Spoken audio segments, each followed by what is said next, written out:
Yes, hello everybody. Hey, How we all mommy. doing?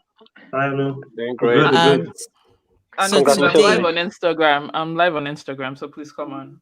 okay, so today we are singing Which Way Nigeria.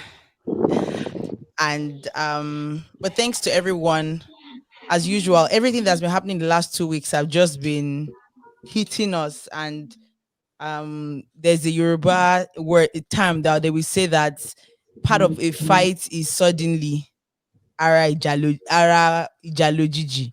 So you won't say that, oh, someone quickly hits me or something. It's part of the It's part fight. of it. You have Part to, of it. Yeah. yeah, you have to get used to it. So what's going on in Nigeria? We are not used to it. It's today we are smiling because we are grateful through it all. But 2 3 days ago, even till this morning, it's just been what it is. Like I personally, I had to put up a post and I'm like, how do I explain to my child about Nigeria? But I pray that when she grows up, she meets that Nigeria that we are fighting for right now. Amen. That Nigeria that is better, that Nigeria that is great, that Nigeria that is awesome, that Nigeria that explores its limitless opportunities and gifts. We're praying that happens. But right now, what we're talking about today is basically what are we doing, the way forward. So I have Dami introduce the Start. guests and we will run along. Okay, so we'll have a couple of people join us. Some people are running late. But we have Adiola. I've known Adiola. Like when I actually started, I sort of met Adiola. We had a couple of conversation. He used to run an online platform called Lean Lean Words. ones. Yeah. Lean Words, yeah. And amazing guy. He's always been doing a lot of stuff in the community and whatnot. At some point, he left Canada, so I thought he moved back, but he's back in Canada. He's an intelligent person. So Thank you. Adela, please, a Thank round you, of Dami. applause for him. Thank you. Ashe. Then of Welcome, course Adela. we have Abin Folua. Abin Folua is very, very passionate about politics anywhere in the world. US is involved, Canada is involved, Nigeria is involved. Everywhere he's someone that is about governance. I've also known Abin Folua for how many years now? Maybe 5 years, close. Yeah, and we've worked together in different capacities. So it, it's also good to have Abin Folua here. Thank you very much. So Thank you for we're having going me. to I'm just going to Welcome. start by asking, and hi to everyone on Instagram. If you'd like to join the conversation, the link is in my bio on Instagram. If you'd like to join the conversation, because we're going to be having a dialogue. So feel free to click that link. If not, I'm going to be live here too on Instagram. Thank you guys very much. So first of all, I want to ask, how's everyone doing? How I feel like let's even start. I feel like we've been through a digital civil war. Huh. Like we've we've been, at least in the last 2 days, we've been at war. How is everyone doing? Let's start with you, Abin follower. Honestly, I'm doing well. They say disappointments only come out of expectations. You understand? Hmm. So I wasn't expecting anything from the government. So no disappointment there. If anything, I'm happy at the fact that Nigerians could get themselves out of the electronic protest and actually have physical protest. So that's the upside of this, and that's the first step on this very very long ladder. So yeah, I'm feeling good about that. So are you also saying that you were not expecting anything with the protest? Like you didn't see that there was going to be any headway with this? Yes, I wasn't expecting anything. I'm a student of history, and I know very well that the first protest doesn't always come out successful. Actually, it takes a lot of protest. If you look at the Black Lives Matter movement in the U.S., they've been on for 11 years plus, you know, and they're still Um fighting across the dates. Okay, but whereas the first step, like I said, is getting out of our phones, getting off our phones, and getting on the streets. So that's the first step. So we've been able to do that. That's a major plus. So at least the government knows now that we've done it before and we can do it again. Yeah. Okay. Well, over to you, Adiola. How you doing? How you feeling? What's going on with you? I think for me, it's a cascade of emotions. So like, for example, as at Saturday, Sunday last week, I felt very, very happy. Happy because, of course, like Abim Folua said, we kind of saw people, leaving the digital world and get into the physical world to actually express themselves and stand for something. The conviction was strong, and it was like a huge virus across the nation. And we just figured, okay, maybe this time, we will see just a little bit of a shift, which I think we have seen a little bit. Tuesday was heartbreaking. Tuesday was really sad. I think Tuesday was the beginning of a new kind of emotion for me personally. I lost faith in, I won't say I lost faith not just in the process of Nigeria as a whole, but I lost faith in the ability for the community to come together and stand regardless of resistance. Um, that really hurts, and of course the response by the government, you know, shooting people, and then Buhari, just being very insulting in his address to the nation. 10-minute address to the nation, Sanwo-Olu being irresponsible in his address, and just the back and forthness. So it's been a cascade of emotions. I don't know if I'm happy, I don't know if I'm sad, but nonetheless, I think we should acknowledge the fact that I'm privileged, just to be in Canada, to be able to talk about these things from here, from a privileged perspective. That is a plus. But yeah. Yeah, I know. How about you? Can I can I speak last? Because I'm still, my head is still not. I was telling Dami that I think I was even the one. Dami, you talk first, then I'll put my thoughts together. You know what? I was actually not even going to do the show today. That's why, today was a struggle because as I said, it felt like I can only imagine what Biafra war must have looked like, man, because it felt like we went to war. This was a digital war, for those of us that were not on ground. And it was draining for me because from seeing DJ Switches live, I got what happened that day was I had a project I was working on, and then I got a couple of calls from my friends in Abuja telling me that they need publicity, with what was going on. So I literally just got the link and was sharing to people. So I watched most of that, right? And for some reason, I don't know, me, I don't like gory things, but it was so weird that I watched everything. And then, seeing the after effects the next day, a couple of family friends and one of my mentors was affected with them burning, her car, burning, it just seemed like it was from one thing to the other. And I experienced extreme emotions. I should apologize to a couple of people because I really went off on a couple of people, because it was so uncomfortable. Um, and then I felt helpless too because it was like, even if I was doing stuff here, it felt like I had no reason to complain because look at the people back home in Nigeria, like see what they have to deal with. So it was a lot. Like I told myself I was going to, I've told myself that after this broadcast, I'm going to probably just shut down and reflect and all that. So that's my own. I feel a bit defeated.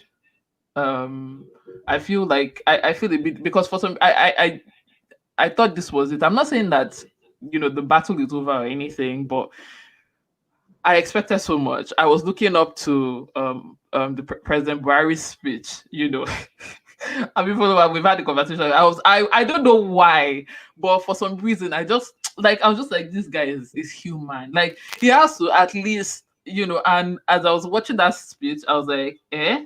Sorry, Like, Dami, is Ayodele Adeyemi meant to be on this? yes, panel? from Manitoba, yeah.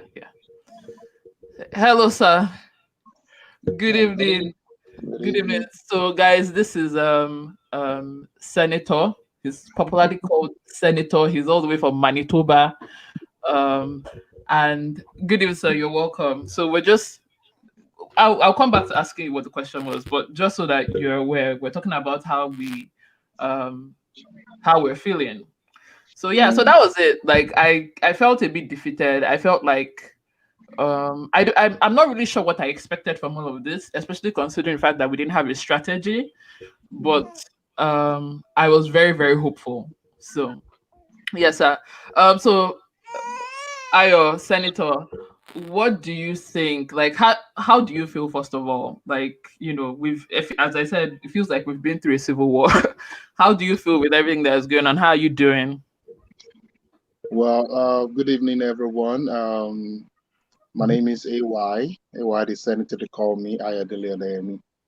As regard the feeling, as it is now, I cannot really express the kind of feeling that is going through my whole entire body.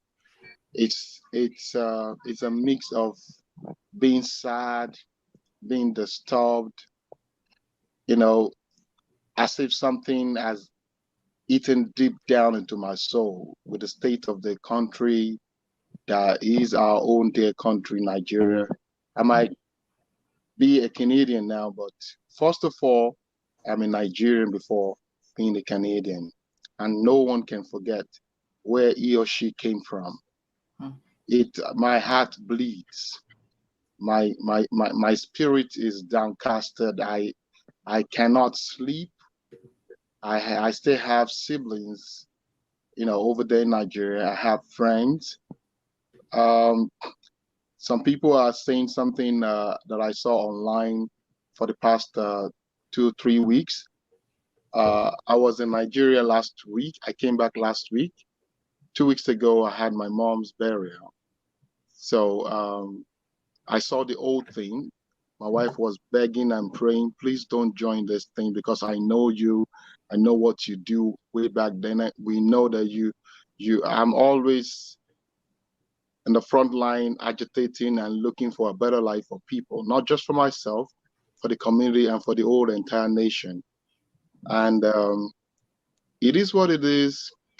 Nobody and none of the good souls and mind that were lost in this protest had the mind that anyone would die because everything was well planned.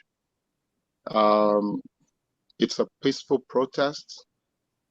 It's well orchestrated, from the march to the point of even feeding, to the point of turning into concert, music, sound, cleaning.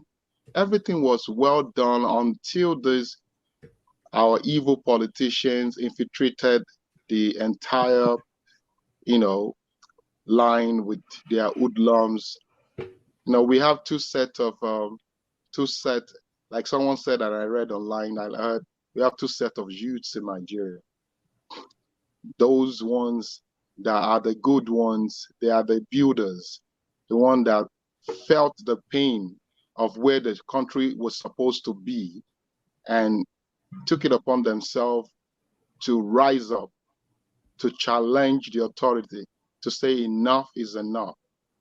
The NSAS has been on before this last 2 weeks, before on the 12th, where the protest started. The NSAS hashtag has been on for a long time, so it's not the first time. It's not just because of the last 2 weeks that NSAS came about. It's been on for a long time. But they have to come on that platform because the hashtag is already created to just move something new, unanimously for youth to arise from every corners of the whole nation called Nigeria, and even those in diaspora to join. It's a very big thing. That has never been done before. So those in politics and and its politicians, they saw this as wow.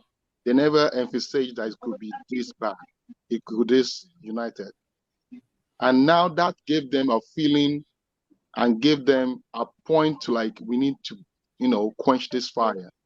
And quenching the fire made them to infiltrate and to, hijack this whole thing. It brought a feeling that is beyond being sad.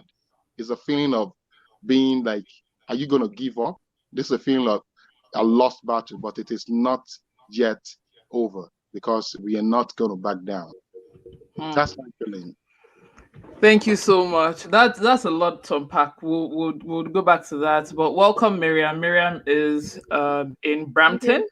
Miriam is the founder and CEO of Canada Vendors. If you don't know who Canada, I can't help you if you don't know who Canada Vendors is. She's everywhere on Instagram. So welcome, Miriam. We're just asking everybody.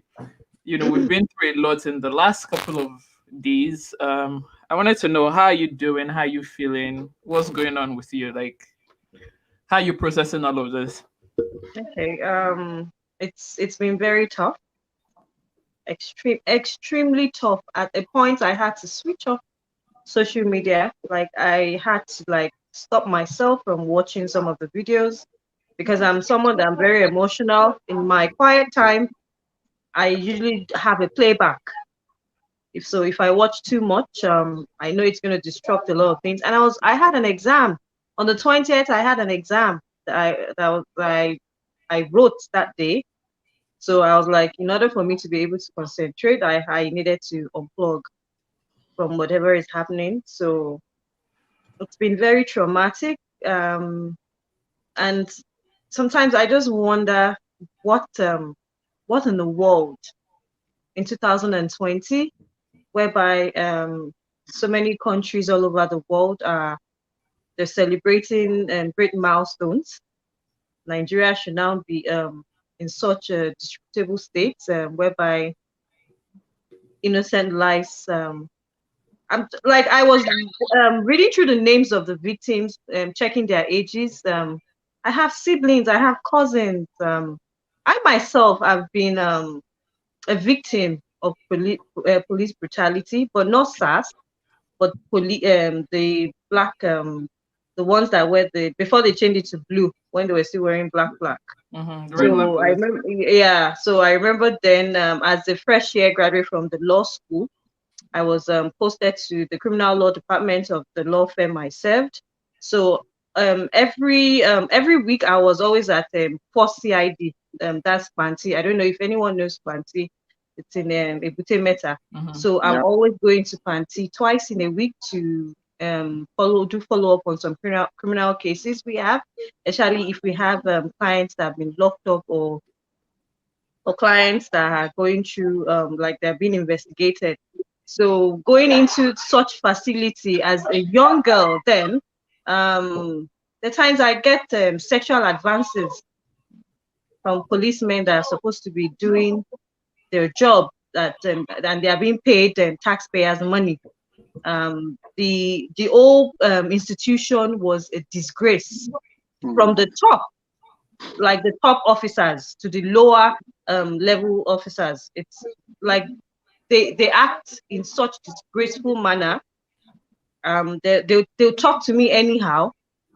Sometimes I'll literally have to beg. So it was a nightmare. So anytime I'm being sent there to do follow up on cases, I dread going there because I don't know what I would face. You get there, a very stupid policeman will be telling you that if you be his girlfriend, you'll be making sure your cases are getting sorted quickly.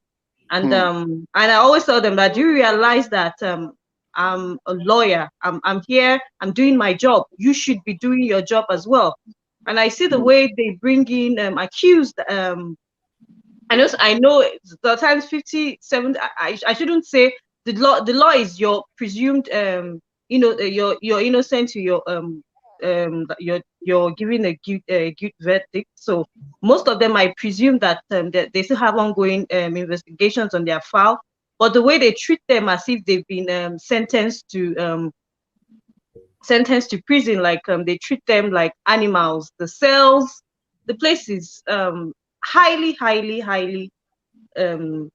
like, it's appalling. Let me use that word. The way and I've been to several police stations here in Canada, and there was a day I just stood in disbelief that really it's such a sane institution, like the way they treat you with respect. So it's embarrassing, it's disgraceful, and I wasn't surprised. I've been following the SARS issue. I'm someone that, because of what I do on social media, I see so many cases whereby people have been tortured, they've been extorted. So I was following the ongoing thing about SARS, but until I started hearing that people were being killed, and look, I just I can't believe it's happening in 2020 that innocent innocent people that went to protest are being shot, and the government is denying that such did not happen. It's really disgraceful. It's a disgrace. When they say Nigeria is the giant of Africa, no, it's a shame. But really, we are still the giant of Africa because it's the people that make the country, not the leaders. So, and I know we're going to get, Nigeria is going to get to a state we'll have good leaders. It's just a matter of time. And I'm really grateful that there's so much awareness going on now. Everybody is canvassing towards 2023. So I'm praying that we don't lose the momentum, like we still carry on this the same feeling we had now into 2023 and make an impact. So, all right, thank you so much. You said so many things that we're going to touch on. Anu, quickly, so we can move to the next thing. How you feeling? What's going on with you? How you're processing all of this? Well, I think for me, it hits different. It hits close to home, just because, just very close to what Canada vendor said. Yours is advances. I've seen them beat lawyers in front of high courts, like this same police guys, and the lawyer comes into court and he's shaking because the judge is asking why are you late, and it's like, I've been in front of the high court for almost 30, 40, 45 minutes, and I was being mishandled by a policeman. And we've seen worse off.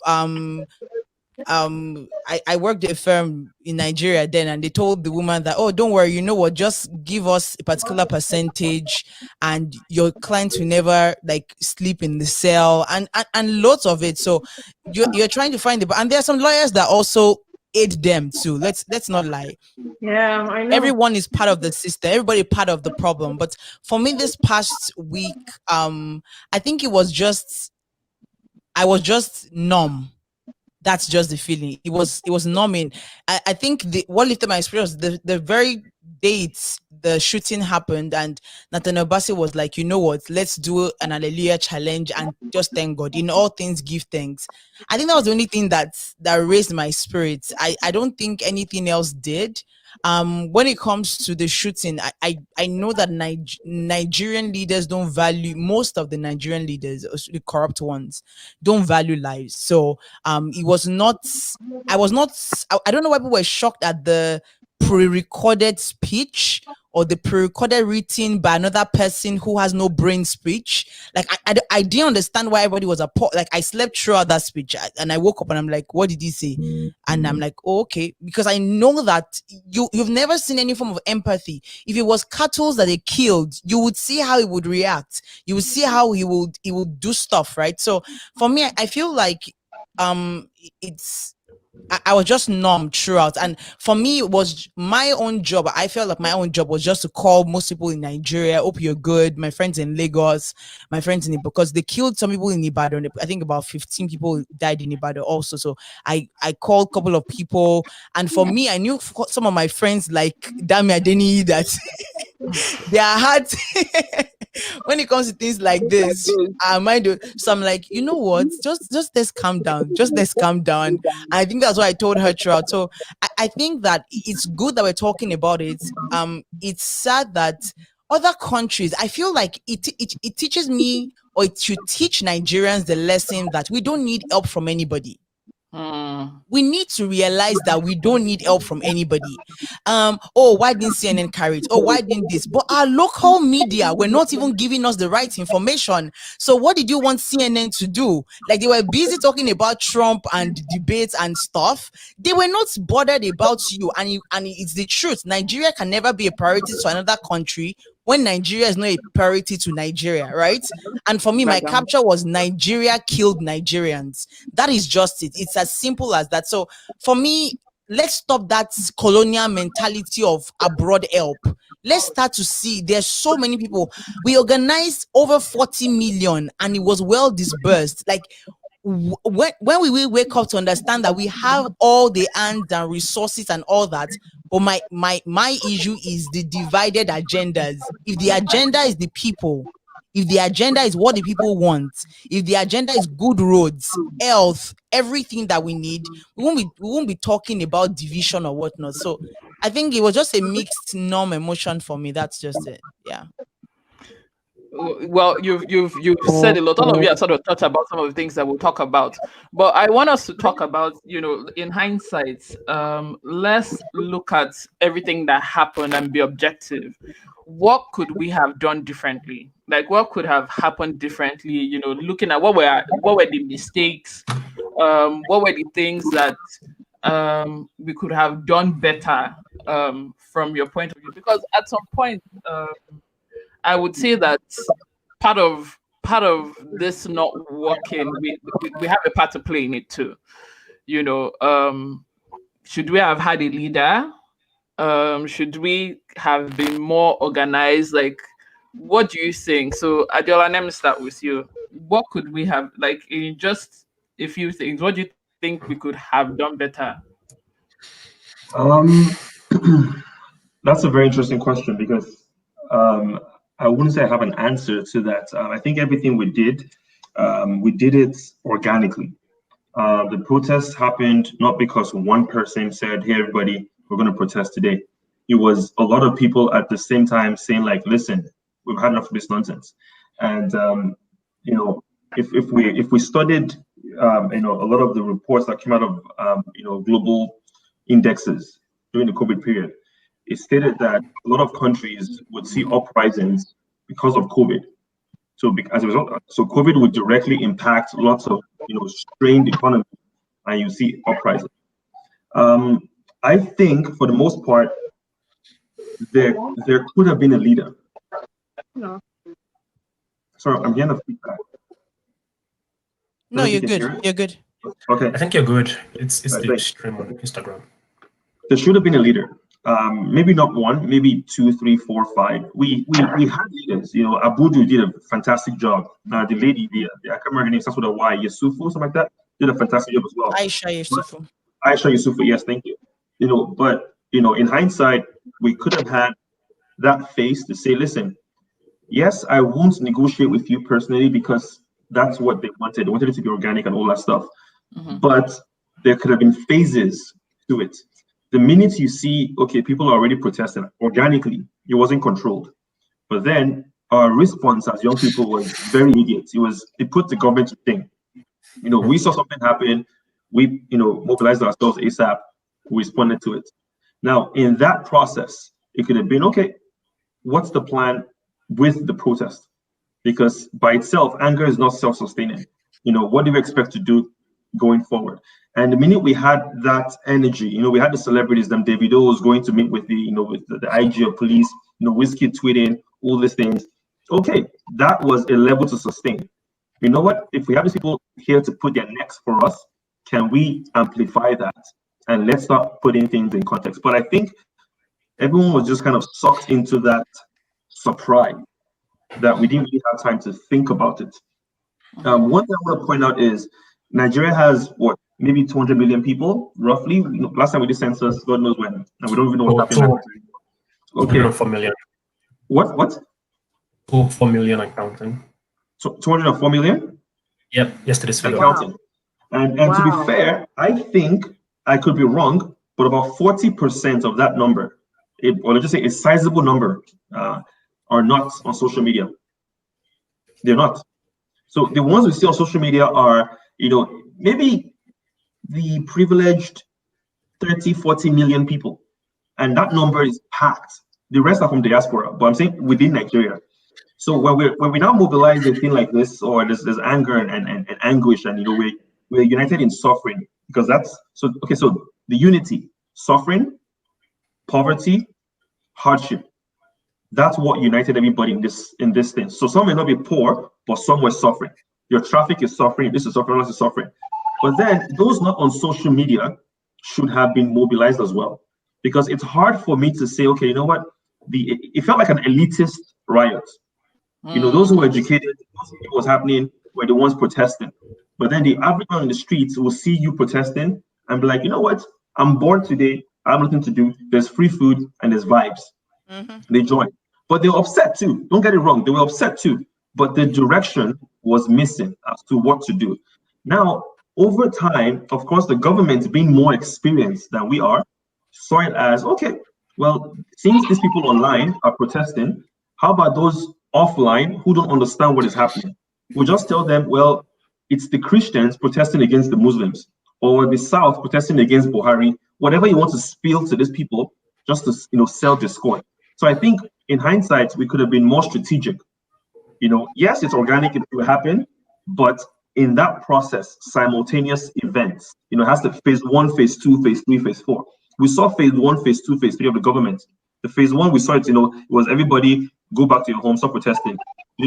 Phase 2, there's a curfew. Phase 3, they jump on whatever, let it big, shoot everybody. Phase 4, cover the speech and photo ops. They could respond and adapt. Why couldn't we do the same? We talk about being an innovative generation. That's the thing that was lacking. So in hindsight, I think that's a very, very big minus for us. That strategy as to what next. Thank you very much, Adiola. Sorry, guys. I know that the Instagram experience isn't the best right now. I do apologize for that. So please, if you can join, the link is in my bio. If you'd like to have a better experience on YouTube, you can just click the link in my bio, and join. Sorry, I do apologize for that. It's my fault. All right. So I've been for a while. What do you think? What do you think about this whole thing? Like, what would you say to the question?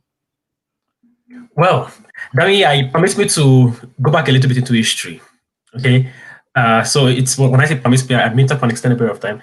You know, I'm a student of history, so it's very important for us to learn from the past, so we can do better and cover out those loopholes. Now, throughout history, there are two major revolutions that occurred that overturned government. We're trying to force a change, right? And the biggest driver of change is an event like protests like this, okay? Now, the first had to be the European Revolution of the 19th century, 1848, 1849, okay? When Europeans came up to, just like we Nigerians did, the middle class came up and tried to overturn the monarchy system they had in there. Tens of thousands of people were killed. It wasn't a 2-week thing. Some people were forced into jail. Some were forced out of the country, out of the continent, and went on exile. But you know, that would later give birth to the modern day Europe as we know it now. Okay, now that happened over 100 years ago, and we're here right now. Okay, and the second one has to be the Arab Spring. You know, Tunisia started in Tunisia in 2008, spread into Egypt, Libya, Yemen, Oman. The entire Arab Spring that happened. Guess how many people died in Egypt? 900 official figures, and you know that the government will divide it by 20, right? So it's safe to say. No, that's the way it works. I know government works. So when you report 900 people, you know you're looking at 2,000 deaths. Okay, now over 6,000 were injured. The soldiers, the military were killing the people, dropping shell bombs from Muhammad tanks on them. At some point, they were like, you know, we have to stop killing these people, and they ended up guiding them to take over power. The Egyptian revolution was significant because the people forced out a government, brought in a new government, gave him a year, he was misbehaving, then they forced him out again using the same protest. Okay? Now, in all of these things, deaths will be involved. Tens of thousands died in 1848. Thousands died in the Arab Spring as well. Okay? Now, we didn't have social media to record all these things then. It was only on conventional media. Right? And it was hugely underreported. Hugely. So if they tell you 900 died, it's more like 90,000. Okay? Now, there are sacrifices involved, and salutes to all those who lost their lives in this past week. I hope their deaths won't be in vain. Now, Adiola has mentioned the reason why we came together. I actually had that in my notepad right here. You know, the reason why this turned out the way it did is because what's uniting us is only skin deep. Okay, it's only skin in the sense that hunger, frustration. Now, anger is in the middle class man who is waking up 4 a.m. and getting back home at 10 p.m. Hunger is in the mind of the lower class who eats only 1 meal a day. In fact, half meal a day. Now, frustration is in the minds of those who are comfortable, right? Those who are in the upper class, but then they're just frustrated with the system that is stressing them out. So those three things are the biggest uniting factors. They brought us together, and then everybody went out there. Now, when push came to shove and the militaries came out, guns were being fired. The first people to leave the protest ground were those who are frustrated, right? So your celebrities who went there for photo ops, they were the first to retreat. You won't see them there when the guns were blazing. They're frustrated people. Now, the next people to leave were those who were hungry. Okay. Well, I still have a job. I can be able to find my way out of the system. They left also. Those who remained in there were those who were hungry. You understand that? They're the hungry ones. And those who are hungry are not only hungry, they're also hungry and they're also frustrated.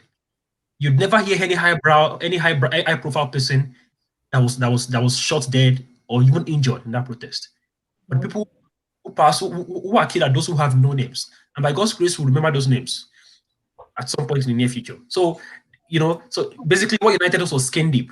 And the bad thing about having a skin deep unity is the fact that at the slightest storm, everybody breaks apart. Okay. Now we know we want SARS. It's not really SARS. It is bad government. But if you say bad government to people on the streets, they read it differently. They don't want a Muslim. They don't want an Hausa man. So it had to be SARS that brought people out, but really it was the government. So if you change it into government, everything changes because you are Tinubu loyalists and so loyalists, people who are APC loyalists, and then you can't bring people together in those numbers. So that's the first one on that. Now, what we need is a defined structure. A friend of mine asked me, am I donating to this cause? I'm like, no, not yet. I need to be sure that the people who will come out, who will emerge as leaders in this protest are people I can trust with my resources and my time. And I told them when it's that time, I don't mind coming down to Nigeria myself to campaign. I went to Nigeria in 2015 to vote for Buhari. It took me less than a year to realize Nigeria was gone. Okay. So we need that structure. This kind of protest is not something that someone with 10 million followers on Twitter would say is a leader. This kind of protest gives birth to their own leaders. They emerge. Nobody knew about the feminist coalition until 2 weeks ago. You understand? And some of the people I know are actually involved on that. So this kind of protest gives birth to those leaders. And there's some people on there, it's not, some of these celebrities you have on there, they're just frustrated and they can be easily bought out. I saw the interviews of people who went to the police commission and then they were just talking like as though they were coerced and for the photos and all that. So you need people who have been tested and trusted. You understand? And I was really rooting for Aisha Yusufu. That's my own personal opinion. If you were there, I told the person I'll put my money and my time into making it happen. So we need leaders. I'm not just. Okay, so I'll quickly read a quick comment in the private chat, and Bodejo said the truth is that the government knows that the Nigerians they're dealing with, but Nigerians don't know the government they're dealing with. That's true. Now, just for me to write onto that a little bit. So what we need to do right now are two things. We need to organize ourselves. Okay, and have that structure. We have two classes of youths in Nigeria. The elite, and we are very small. I have all the stats in one of my documents here for all the election votes for the past 5 elections in Nigeria. The elite, and then the not so elite people. The fact is, the elite people you find on Twitter, 60% of them are not even in Nigeria, right? And for those who are not elite people, they live in the most difficult to access areas in Nigeria. And they outweigh us by millions, tens of millions.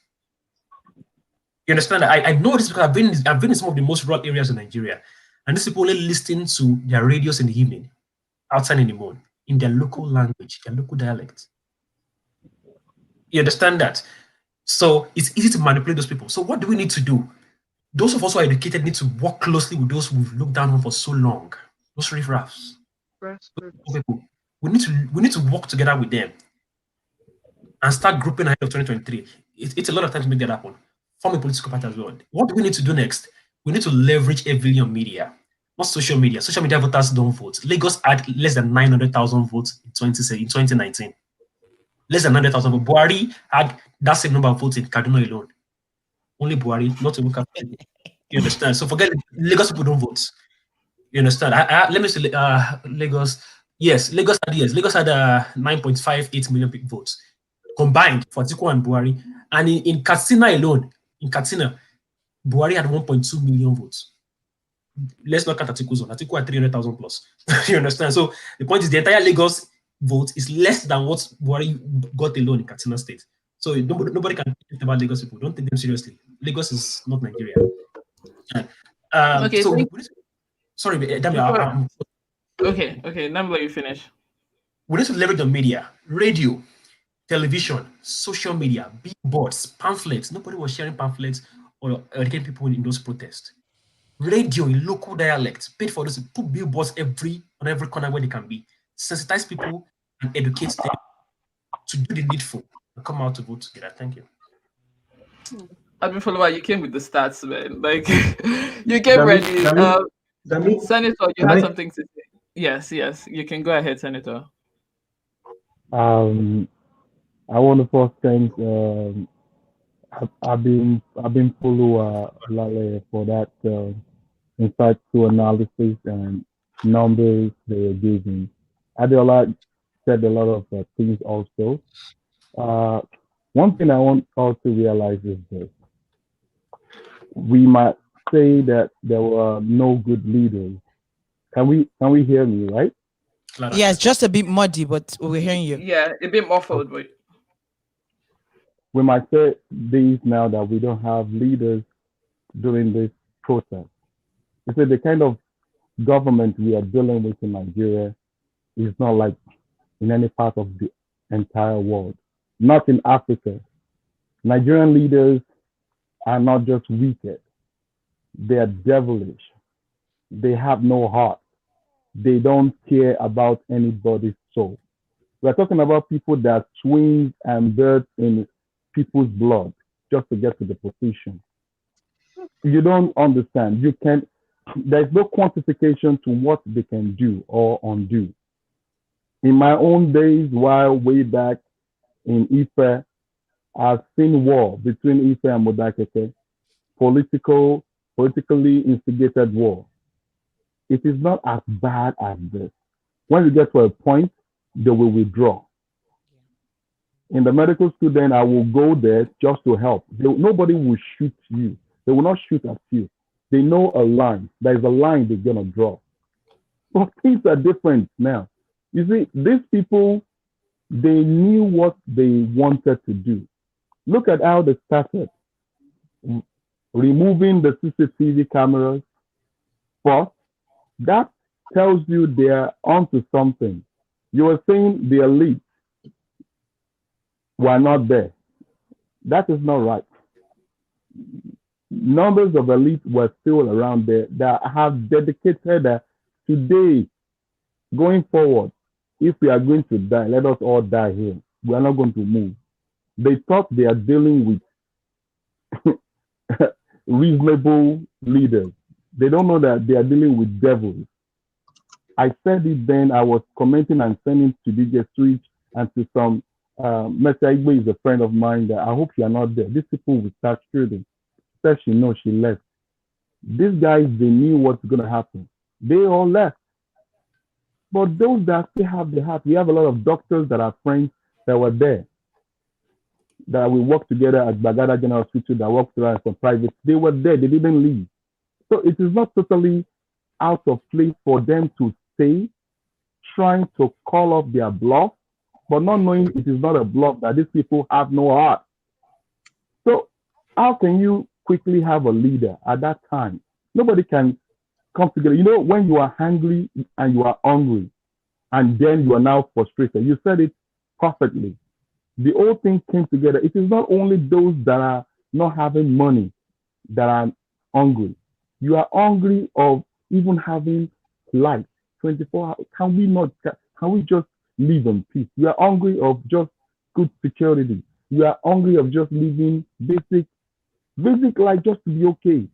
Why did I have to leave Nigeria to come over here? It's not because I'm not working or I'm not having enough money. My wife is a PR. She is someone that before you get to PZ industry, she's the first point of contact that you will employ you. So we are good. But I have to leave because I just have to look like this thing is not going to get better. Not for the children. So it is not just the leader, right? We need to have a leader, but they were waiting to hear from the real leaders to come and address them. People are already putting in some names. Can we have this name to go forward? Can we have this name to go forward? These people, they know the weak point of, having that kind of a protest. They have been there before. They are Ogab, Tinubu and co. Tinubu did the same thing way back then. If you know, Occupy Nigeria. Sanwo-Olu was part of them too, as young, very, very young then. All these people, they know. We see, you can't go into a battle you have no experience of. They have the experience. But the leagues of the young ones that knew nothing, they were just, this new generation of, if you are less than 40, you know not what we face then. When you're going for battle like this, you'll have had in your back of your mind that these leaders are not leaders that you are going to toy with. They will do and undo just to have their way. They have the omotas, the cows, the hoodlums to always drive. So if you have known that they're going to open fire, people would have called that this is not a bluff, they're going to do it. Take them off the street, go back to the drawing board. Now, let's present. They're already calling you, bring out your leaders so that we talk to. You said no. Okay, who can we talk to? We said no. But this has happened. These are crises we pay when revolution is on the way. This is something that's going to born and be a revolution soon, which I know if you're not going to back down, we are on the table. I've seen a lot of things being sent that you have to sign this petition, a lot of petitions being signed and being sent to the UN, which is good. If something did not spoil, something new will not. If you're going to plant, you need a new maize to grow. First, the maize will go into the ground, it will decay, it will as if it's going to die, then new one will spring forth. So it's about time that new things will spring forth. And I believe that now is the time, if we don't back down, not in the way of allowing the hoodlums that have hijacked it, but we all have evidence. There are a lot of evidence on the table here and there. But these people we are playing with, or we are trying to match up with, they are the father and grandfather of evil. They know their onions. Imagine what the fake Buhari is saying, even warning the international bodies that if you don't have your facts, don't blame this government yet. Do you all listen to that 10, 12 minute address by the president? Is that an address telling them that if you don't have your facts, don't just go on here and think that you can take one side. Look at it. That means they don't care. And the international bodies will not come into, somebody was saying, we are asking for help. Of course, they were asking for help too. When we are doing the Black Lives Matter, George Floyd, everybody was taking this. So why wouldn't they come in? Because they have nothing at stake to gain from Nigeria. They knew that maybe, I'm not sure, it might be a conspiracy theory that maybe the original Buhari has died. And now we don't know. I'm just part of things that there's a lot of problem with Nigeria. So what happened within these last 2 weeks is something that we can learn from and build from. We need to build from this. Going forward, we are talking about Yesufo. She is good. Look at Sheon Kuti. He is very, very, he's been in the business. The father, Fela Nicola Koputi, their family, they know what they're doing. We have a lot of young ones that can come on the table. So we can have a referendum from even the Nigerian diaspora in the United States, Canada, Europe. We form a coalition. We can go to the table. We have a very big Nigerian diaspora in the whole world. Let's come to a table. Let's have our own draft of not 5 for 5, maybe 12 for 12, and do something that we can do together. Just as Adeni has started it and our friends here, we can pull together what we think way forward. Let's be submitting what we know as the way forward and what we can do together. Thank you. Anna? Well, that was a lot to consume. I've been follower giving us stats and senator giving us stats. But for me, I wanted to start from here, and I think I will give kind of endorse this. So, do you think that it can work that the young ones, this is the youths, those that are fighting? Because Sheon Kuti said something. He said, you're fighting for people that you don't know their needs. And that was number one problem. The trend was end SARS, but the boy Hawking just wants to go back to school. He has no business. He has never had a business with SARS. His business was with, there's no education. I go to school, I sit on the floor. There is no lights, there's no this. So amongst all the youths that are going back and forth, everybody is now bringing up their own personal agendas. And in my head, I'm thinking, what exactly are we fighting for? Are we going to be fighting for agendas moving forward? Or do you think that we will actually come together to fight for the people that we claim we're actually fighting for? But just before you respond to that, I'll just read a couple of comments. True that leaders' lives will be at stake. It will be the burden of leadership, and the youths owe it to them to protect their lives. I spoke with the previous ambassador of Nigeria to Canada about diaspora voting, gave him some stats as well. Believe me when I tell you that it would not happen with the current crop of political class. So I roll the floor to you. Do you really think that us coming together will really work? Do you think that we're actually, with the look of things, what you've seen so far, with everybody saying, oh, we're backing off, we're going back to the drawing board, are we going to go back to the drawing board to fight for the people, or we are fighting for our own agendas? Can I chip in? So I'll have Mayam go first, then I'll go next to Adela. Okay. I believe we can all work together. But I'm just going to take some pointers from what Abin Folua said about attending to the needs of the grassroots.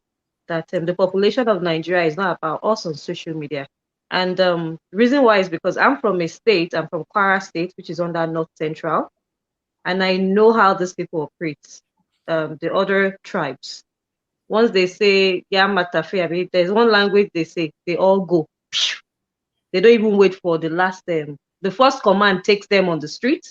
And that is what happened after the peaceful protesters left the streets. Before, I felt like the protest should have just gone for some few days. They withdrew back, go consult. And Fowles, having a father like Femi Falana, should have tapped from his experience. Obviously, I saw a lot of predictions on Twitter how this thing was going to end. That they will play into government's hands because they know that it's only half of let's say people that are educated that were really protesting peacefully. The majority of our population, like Abifolowa said, are people in the villages, the grassroots, the ones that they just need to issue a command and they're out on the streets destroying things. So they needed to have gone into the grassroots, the ones that can't speak English, allow interpreters to talk to them about why we need reforms. And also going forward as well, with our in diaspora, I'm just going to comment on that. For us to be able to vote in 2023, they had to reform the Electoral Act. And with the way things are going right now, I don't think those people even want us to touch the Electoral Act because it's going to definitely it favors some parties. Someone was asking me that, oh, US is doing mail-in balloting. Why can't we do that as well? I'm like, is it with NIPO or is it DHL? So I was even telling her, I said maybe if they contract FedEx and DHL to do it, they shouldn't involve NIPOst. It might work. I was giving that person hope. But I could see the conviction, the way the person was saying it, but how can all these countries be doing this and we can't do it? I'm like, do you even think they want us to come and vote? I doubt it. But it can be done. But I think right now, there has to be a face. There has to be leadership. These guys are old soldiers. Like because I I've followed the Nigerian civil war. Like I love history a lot, so I've followed the patterns of governments. These guys, they are machines. You remember I was hearing something that the governor of Lagos State said he only knew about the soldiers coming in like an hour to. It's possible. It is possible. And the reason why I said that is because the powers behind in Abuja, they are different from what is happening in the state level. Yeah. It is possible he didn't have enough time to know those guys were going to come and shoot at the protesters in Lekki. Because basically, when it comes to some fights, they will divide it into North and South because they'll be like, they don't even know what the South they are working for. To them, right now, the propaganda going online now is that they want to take power from the North. It is no longer NSAS anymore. That is the propaganda now. And they really want that thing to spread in such a way that we won't be able to achieve what we've achieved in the past couple of days. It won't be possible. They want that division. They want the story to go around. But going forward, I really think, yes, they need to work with the grassroots. The whole of Nigeria does not start in Lekki. And let me tell you something, SARS will always be a problem in some states and won't be a problem in some states. Look at the difference. The people in the South, they have access to gadgets, they have access to iPhone, like all the things the tools, because, I want to say some states in Nigeria, they are IT compliant in the sense that they know what is really like what is going on in the world. While some states in some part of Nigeria, some people have never even seen iPhone before in their life. So how do you want to tell them that they are arresting some people because of a phone? And that's why some of those states were saying they should not stop it. They need them because everybody's problem is different. So so whoever is going to be the face of this new era, they need to bring a lot of people along. They need to work with the grassroots. They need to play their game right. Everybody has to be in tune with what is going on to be able to convince them. Or else, if they try to protest again, the same thing would happen because now government already has experience of what the end result would be. So they will really use the game. They'll play the game with the protesters. So all the predictions I saw, everything came out exactly the way it was analyzed. So I really think we have a long way to go if we want to take Nigeria to the next level. Yeah, we have a long way to go. Someone is trying to prove that someone is stating in the comment section that the reason why Sanwo-Olu gave a last minute coffee is because he knew that the soldiers were gonna come, but I don't think he knew they were coming to shoot. Even if he knew, I think that it was just a pawn in the old chessboard. And unfortunately, we thought that Ambode's legacy was the one that was destroyed in Lagos State. I don't think Sanwo-Olu can recover from this ever. But I'll give it to Adela. So the idea is the way forward. What's the way forward for this coming generation? We are fighting for a new Nigeria. We really want this rebirth. We really know that both physical forces and spiritual forces are the ones going on. We know that. But our point is, if you're fighting for a people that we don't know their needs, then the war is defeated before the battle has even started, right? So what's the way forward for Nigeria right now? The next, or we this generation that want to create that rebirth, what are we looking forward? And then let me quickly read some comments because we're about to go for an Instagram. So before I lose them, it says my opinion is if youths are still going to embark on a peaceful protest, it should be the way we do it here in diaspora. They should not obstruct people's movements whatsoever. Someone said the youth needs to re-strategize as they are dealing with vampires who are masters of the old game. Yeah. True. So I think that's very true. We already know that they're good at that. So I think for us moving forward, so that because for those that are in Manitoba and Ontario, it's gonna be past 11, past 12 where you are. So way forward, how do we want to fight for the people? Because we said democracy is by the people, for the people, I mean, to the people, by the people, and for whichever one. But but now because I was just looking at it, and I'm looking at people like Tinubu, they had the opportunity. See him within hours, he was in the UK already. 90, even some of us that are here, we can't just carry our bag from Canada and travel to the UK in seconds, right? And we know that power corrupts. Some people that are there right now that are fighting.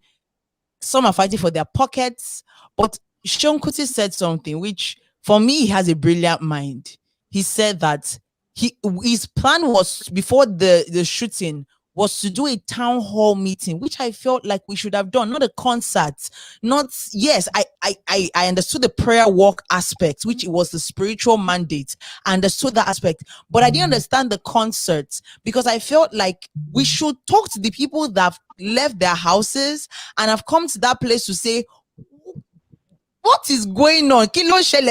Like, what exactly do you want as a change in Nigeria, right? But I saw a diagram where NSAS was like a tiny fruit.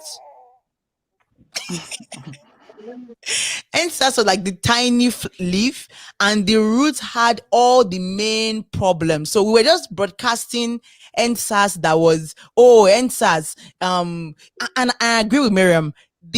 When Files was talking, he was talking from the emotional aspect of, as entertainers, as Yaba boys, but he was not talking about the average Nigerian that came out because they've not had light in their house for 2 years. I know some areas in Ibadan that have not seen light in 2 years. So Adiola, way forward. How are we re-strategizing? How are we moving forward? How do we, someone should watch this thing the next 1-2 years and say, okay, these were probably things that we said, and these are the strategies they took out from our conversation. Well, thanks. So I'll just do a quick. I just want to be real quick. I really like the contributions. I think the first part that I made a note of is the important part is we as people, diaspora, back home, everything, but especially diaspora, we need to understand the fabric, of Nigeria. Nigeria has a different fabric than Canada, than Rwanda, than every other part of the world. And when we look at that, we need to understand also, Sean Kuti made a point. He said, poor people react differently or express anger differently from rich people. That's a fact. That is a fact. And when we look at things like we're saying, this NSAS movement was a success, I think we need to, also define accurately and measure what success is. Because when we compare it with now and Nadeco era and the things that came out of it, can we now say it's successful? But anyway, going forward, what should we do? With a clear understanding of what Nigeria is and the fabric of Nigeria in terms of the divisions, this is where I think the solutions should lie. Number one is the establishment of a political party different from the institutions. When I say institutions, I mean PDP, APC. Those will not go away. They're going to be there, and there'll be challenges. There'll be big challenges. We don't have the 200, 300 million naira to campaign for governorship or presidency per state. That's too much money. However, the crumbs that can be taken, the local government chairman, local government councillor, the House of Rep position, those commissioner positions, that's how you begin to start. Why is that? Because number one, it gives us experience. The experience you get over time, you begin to climb up. And when you get to a position of governor, whatever it is, you understand the community you're in. Yeah. Another part of it is we have the presidency, because if we do project management, everything, people kind of build from bottom up. For work, I build from up down. As a president, everything you're doing goes all the way down. And where you want to be, where the action happens, is down. Where the people are, is down. The local man, the bread seller, the whatever it is down. As a local government chairman, as a councillor, as whatever you want to call a commissioner, whatever it is, you want to be close to the people to administer. We have run out of room for bright ideas for Nigeria. If I give everybody here 10 seconds to tell me a bright idea for Nigeria, it's all fluff, no disrespect. But when it comes to the actual content of what we can do, I think administration is what we can achieve. Now, what is administration? Well, I can guarantee that your salaries are paid on time. Can guarantee that your pensions are paid on time. Can guarantee that there's security in the country. can guarantee education is actually worthwhile in terms of schools. You're going to have roofs on your head, kids have food to eat, and all those things. The basic things. If we can maintain that trajectory for a 4-year, 8-year period, then we have laid the foundation to now design a vision for the country. So right now, the political party is very important. Leadership, not just leadership of popularity, because I was with my friends yesterday and we spoke about a few things, and a definition came up that just popped in my head. I think I spoke to Davi about this before. So leadership is not restricted to roles created for or handed to you. Rather, leadership can be born out of necessity and a conviction to values. So, long story short, I can't just come and tell you, well, I want to be a leader of, Shagamu, whatever it is, because my daddy is this, my mom is that, or I have influence, or I have the blue tick on Twitter. No, I have to believe in what exactly I want to do. That conviction has to be there. Someone can have an idea, doesn't mean you're the person who has to execute the idea. They're two different mandates. And that's what we need to understand. So if FK Abudu, for example, had that, she is someone who I can say, okay, you know what? She's strategic in terms of she can organize things on the go, get money together, get this out there, whatever. And by the way, a big shout out to the Feminist Coalition. The women did fantastic. She can do that. Now, does that mean she can be a leader? I don't know. I'm not saying yes or no. So when we develop political parties, it's about looking at, okay, so within our circles, who would be the leaders? Who will be the faces? Who will be the ones to, when we're having conversations one-on-one with this and this, that's your work. Then who will be the soldiers backing the leader up? Because I think, and this is my final point, oftentimes in Nigeria, we need to know our role. Play your role and STFU. Sit down. STFU means shut the fuck up. Play your role, surf my language, but play your role and sit down. Because oftentimes there's this urge to draw attention to yourself and massage your ego. I started this movement. I designed this logo. This hashtag was designed by me. Okay, fine, you did it. It's for everybody. It's a communal good. So within a circle party, we need to look at, okay, what will be the structures? In 2023, you want to win. What positions are available for us to win? How many people do we need to be in those positions? Maybe not 100 youth, maybe just 10 in key locations. How much money is needed to run a campaign? What are the logistics? Who are the ones that have experience in these things? When we sit down and have a long-term plan, and when we get in there, what's the goal? A blueprint. Tinubu came in to Lagos after Marwa, I believe it was Marwa, if I'm wrong, correct me, please. Yeah, because right. He had a blueprint. He had a blueprint. So whoever was coming after Tinubu, Fashola, Mosun, whatever, Ambody was even removed because he didn't go with the blueprint, so it was removed. There should be a blueprint whereby it's not about me, Adiola. It's about what the collective has agreed upon. So whoever is coming in there, you're just following the blueprint. If you watch soccer, the Barcelona's, the whatever it is, whoever the coach is, there's a blueprint for how things function. So I think that town hall meeting, for example, is a good idea. Sit down, get ideas from people who are on ground. What are the themes that we're hearing? If I hear 100 things, can I put it into themes? Okay, so theme 1 is security. Theme 2 is this. Okay, so in local government area, we're going to just focus on 2 themes. I won't lie to you and tell you I'm going to do 10. I can just do 2. But these 2 we will do to perfection.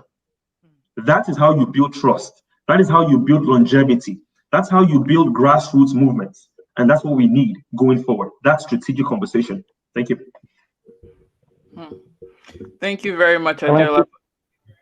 Can I quickly add to what Adela said now? Yes, please. Yes, we need to have that party as soon as possible. But one thing we need to first do before even running and pushing for party is to make sure that each and every one, young Nigerians that are out there, get their voting card. Most people are just shouting on the line. They're just clamoring for what they want, but they don't have the power to effect or change. Decision will be made for you if you don't have the tools. The first tools that we need is for everyone, learned or not learned, to go out there before 2023.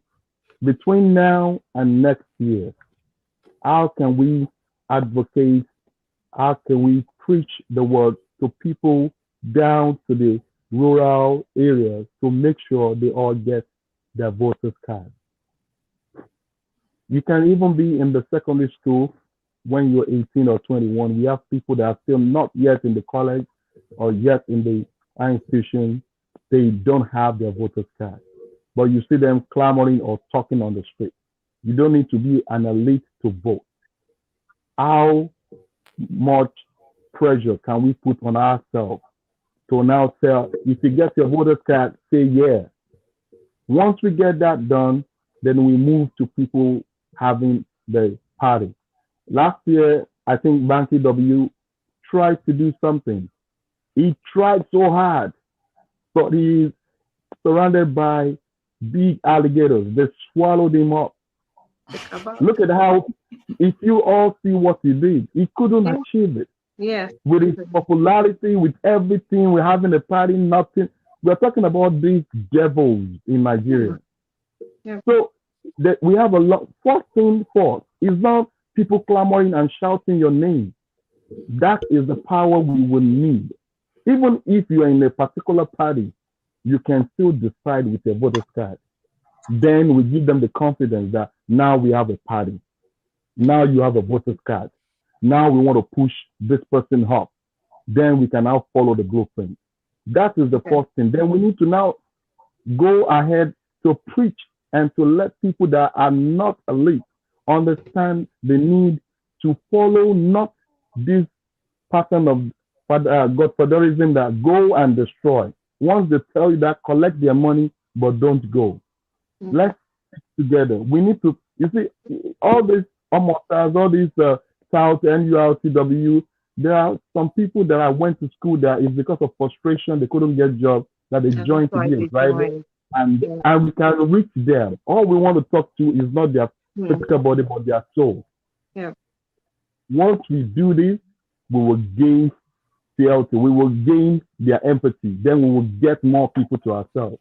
We have Omotas in schools too. Way back then, we have people that break bottles to fight, but that doesn't mean they didn't go to school, and we can still reach them. So we can do this together, but we need to keep ourselves. That is the only thing I will have to what Adela has said so far, and we can go from there. Yeah. I've been so you had something. Sorry, Dami, because I'm going to be leaving very shortly. So I just quickly want to make a very short comment before I leave. It's past 11 here, so I need to quickly get some things done. I just want to say, before even 2023, I'm still a bit scared. I'm still a bit skeptical. Reason why is because the machinery, Nigeria as a whole, some of us in the South, we know what is going on. If there was a way I could reach Aisha Yusufu, I would really advise her. She can speak Hausa fluently. We need like 10 of her to go around all the northern states, the grassroots, go into the villages. They also have their own problems. Start educating them. See, it's not even a matter of PVC. Even with PVC, they still know what they can manipulate the elections. The police as well, because they use them. That's their number one machinery to take ballot boxes away, go throw it somewhere. So the Electoral Act, I'm still coming to it. It has to be reformed. But how that would happen, it's going to take a miracle, because these people, they've manipulated elections in the past, so it doesn't even cost them. It does. It's a matter of money. They know how it works. But I believe that the ones South, I don't really. We don't really have. We have different issues. But 2023 going forward, reason why I said that is because in the House of Representatives, if you count the number of seats, majority of the seats is for the Northerners. No, it's even actually. It's even now. It's split. Okay. It's always been even now.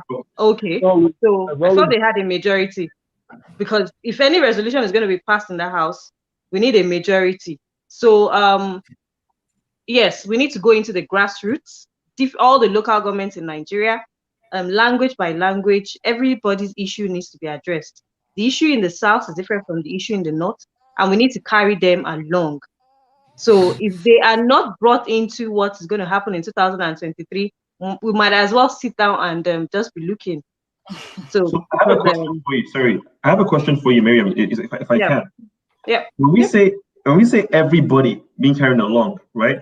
Now the question is, do we have the capacity? Because so far we're talking about things way down, down, down. I'm talking about looking at now.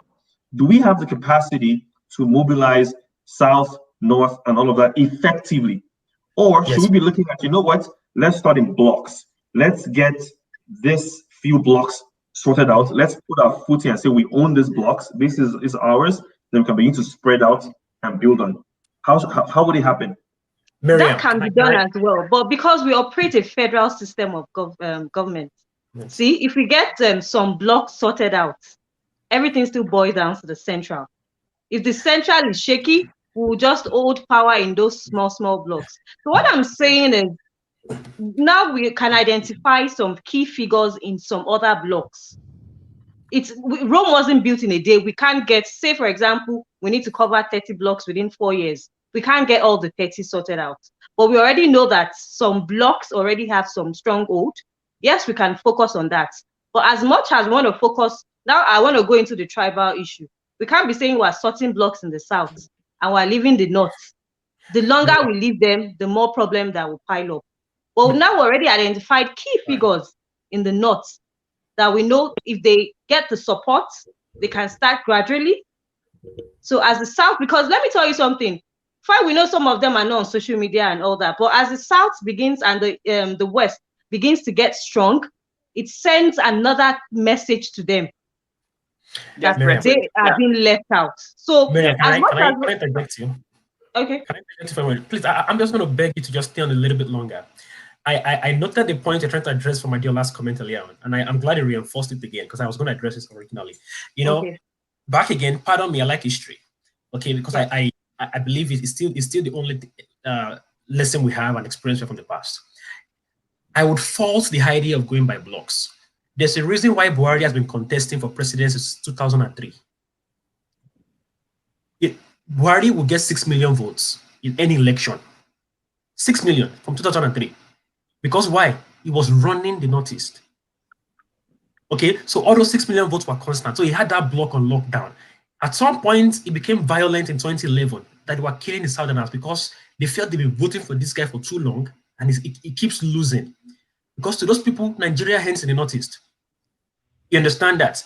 So that was only the success Buhari got. Talking about blocks also, Tinubu and the Alliance for Democracy that metamorphosed from AD to ACE to APC, as we know it today, it was the same model. APC cannot win any election in the Southeast. APC could not win any election, anything further than the North Central. But they had the Southwest on lockdown. Okay, and that Southwest was another 6 to 8 million votes. So if you put that together with the 6 million votes we've already had, you have the 13 million vote threshold you need to win the election. Okay, so why am I saying this? The idea of blocks, as we are raising right now, is being proven to not work on the federal level. On the federal level, due to the complexity of Nigeria, and it has to be a federal level because Nigeria is a federation. Okay, so my question initially was, what I asked initially was, I said we need to define what success is to us. So going forward, is it, I was trying to get the whole Nigeria, do we have the capacity, whether financially, whatever resource, to get the whole whatever? Or, like you said, we've seen people, Buhari, Tinubu, they tested the block structure. It worked at those blocks. So do we start by, you know what? Well, if we don't have 500 million naira to spend on campaign across the federation, and we're not running for governor or president, we're running for local government chairman, we're running for councillor and high commission positions, those kind of positions. Then the question is, should we be looking at, let's get, you know what? Let's get the whole of Ijebu or the whole of Ogun State first. Let's get Anambra. Let's get, so if we get 4 or 5 places, and we can actually show a system, it's a test run. You can't invest money and get 20 places and then fail. That'll be hurtful for our reputation. But if we get 5 and we do the 5 and we focus it very well, then we build and we keep going like that. That's a victory going forward. We've seen the blueprints already with AC, Tinubu them. Yeah, can I now those two points you raised? I'll address them in just 2 points. Okay. Now the first one is I have two magic numbers. okay, which is 280 and 1. All right. Now we have 469 seats in National Assembly, 360 in the House, 109 in the Senate. We need 60%, 281 split within those two chambers. Right. That's 216 and 65 to have a 60% controlling majority. And then we need one president. It's easy for us to have 282 people if we follow the 75-25 rule of the Electoral Act of Nigeria. Okay. If we have 282 people today, we will turn this country around from the bottom up. Because why? The funds come from the center. And we have the majority in the National Assembly to pass all the electoral reforms that we need. Now, we made mention of Banky W, which is popularity. Banky W could not win in his backyard. Akin Alabi, for your state, when he won in his backyard, it was shut down in the House of Assembly, in the House of Rep. Yep. Desmond Elliott is a youth that we could relate to. He ran for Lagos State House of Assembly in 2015. He's now one of them today. As a second-term House of Assembly member. Can you say that now? So the point is, you're just one voice. One voice in 469. So the model we need right now is to have that 282 magic number that I'm talking about. Now, how do we do that? It is too late to have to form a party right now against 2023. What we need to do is to use up the local infrastructure of the current existing party, APC and PDP. Who are those who vote for this leader at the primaries? Primaries, right? INEC, Electoral Act, primaries. Who votes for them? These thugs. People we call thugs, some tariff raps. They are one of us. If I don't long, get close to them, ask them to vote from you from the primaries. Right? And then they vote you up. If we are able to get out 22 magic number from the center, they will not vote you up if you don't have what opens their you see, you're talking about the guy that you're mentioning. You don't talk about Desmond because he knows and he has affiliated himself to the Godfatherism. He's my friend. I mean, a very close friend. How he got there, I know very well. So don't even go there. See, if you want to do something as youth, we need more than just talking about blogs, talking about this. You cannot even get to a councillor if once they have a governor that is controlling, you cannot get to the post of the councillor by voting. You won't get there. Okay, so wait. So first of all, then this is even assuming that we are having one party, which that's another conversation. Why must we have one party? That's another problem.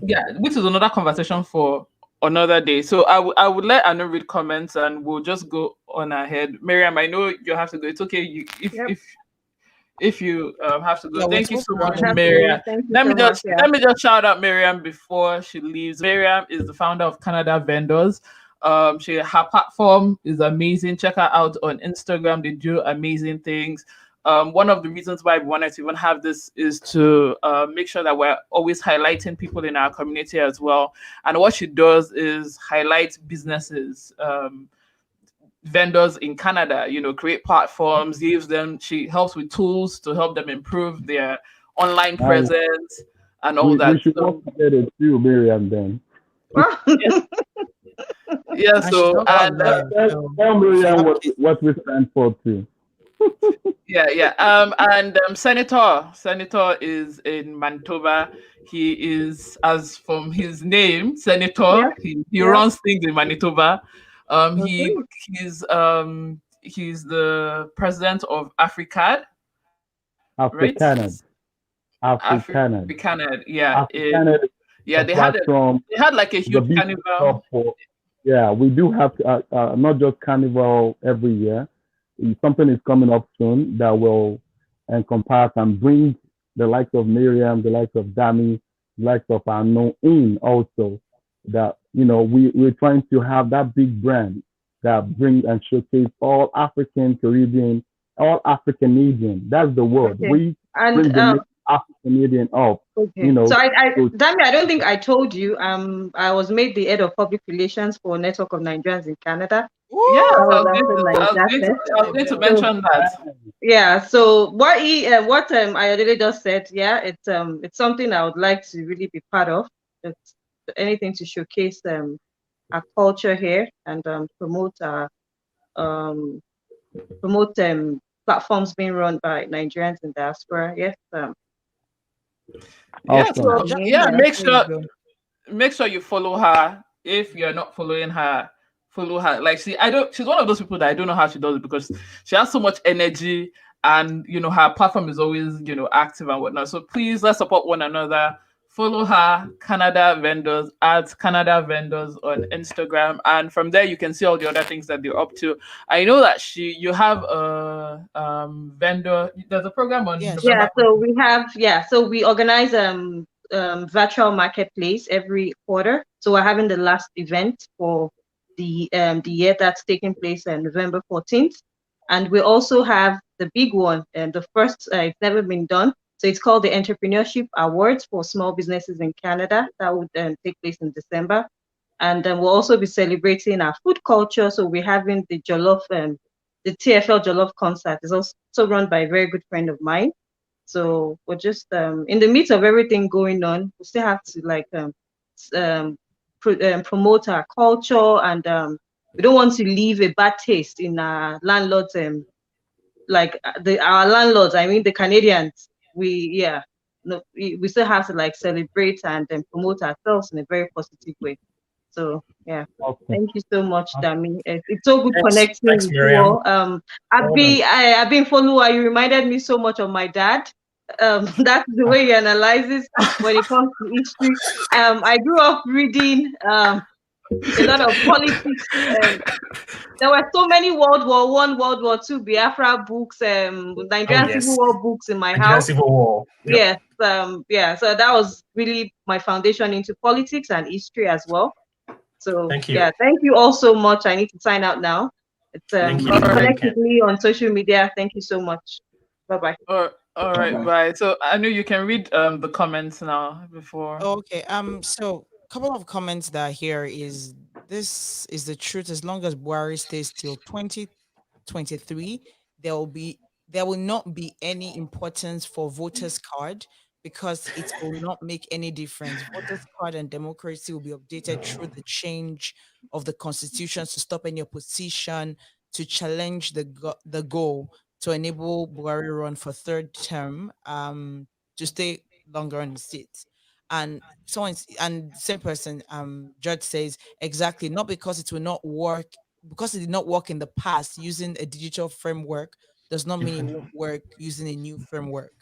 Bankole could not win because he didn't have enough money to support his voice. Everything is money. We are forgetting the system we are talking about. So a couple of other comments online, which I kind of displayed on the screen. But the truth is, we all know that money is a good factor. But while we're saying all these things, very, very beautiful strategies and very, very amazing conversations we're having, the block by block and everything, I'm just thinking of the everyday thing that will make Nigeria better. And that is if each and every one of us stand for integrity, where as a civil servant, you're getting to work early and you're performing your duty. As the GM, you're getting people into the federal or state government position based on merit and not based on I know his uncle. Those tiny things, because let me tell you, the little foxes are the ones that destroyed the entire vine called that Nigeria that we don't want, right? These tiny things. You go to secretariat by 1 o'clock, 2 o'clock, everybody has packed their loads. They're done for the day. Imagine when you go to Service Canada. Most of us, if we get there 4:55, they allow you in because they said they close 5 o'clock, right? But in Nigeria, 90% of the time, if you go 4 o'clock, they'll be like, auntie, you give us money, we are already hungry. We want those tiny mentality is what the average man himself, we have to change ourselves. You We know what? ourselves as Nigerians, those tiny things. Another thing I think I wrote down while we're talking is speaking the people's language, like we all highlighted here. Now, if you have lived in the north before, and that was what I wanted to address something that Miriam said before she left, is it is the person that has money that's the god in that area. It's not by voters card. 90% of the time, it's just even children go and vote, right? We've seen it. We've seen videos in the 2013 15, 19, 15 or 2019 19. election. We saw it. We saw videos of little children having voters card. We saw videos recently of even all the voters card that they said they will not give you. And we saw them displayed on the floor. Look at the national ID card. Those little things, those things that are paramount to us. If you go into a registry right now, you say you want a provincial ID. Within how many days you get it? Even with the COVID, they told me I went to apply for something. They told me, oh, it will take you 2 weeks. Within 4 days, it came. So they felt like, okay, let's tell you 2 weeks because we want to give you a grace period. But when it was ready, it came out immediately. So for us to want a Nigeria that will work, each and every one of us, and we're talking to Nigerians also in diaspora, where you don't have the mentality of because I've suffered in this land, you too, you have to suffer. No, we have to work together to make life easy for each other.